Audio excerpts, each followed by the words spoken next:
Well, first of all, I'd really like to thank the family for entrusting me with doing the flowers for Carol's celebration. It was quite an honor. Immediately, I thought sunflowers and pink. Those are the two things that had to come together in some way. Carol and I used to work on the flower committee here at First Baptist Windermere many years ago. I have been a member of the church since 1984, and she was one of the first people that I met here. So when I started thinking about the flowers, I knew that for the sanctuary, it had to be a garden. And my first thought was Carol's garden. And we kind of got sidetracked and thought about something else for a while.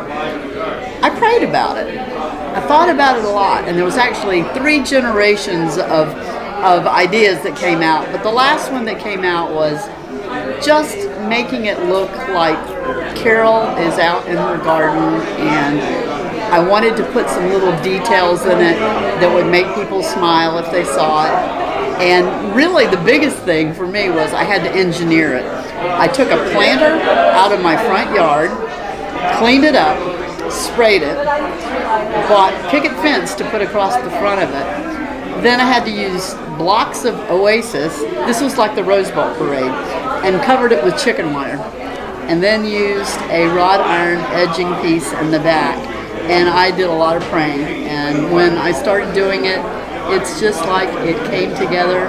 I kept thinking about large blossoms in the back, smaller ones in the front, roses. And then this morning, before the service, I added some butterflies and 2 dragonflies and a little bird sitting down at the base of it, because that little bird I knew was going to be chirping for Carol today. Thank you. Carol was very dear to me.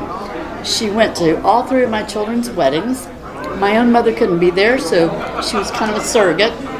She was at my wedding when I married my husband in 1989, and every time we'd get to talking about it, she would tell me how much she loved the ballerina slippers that I wore.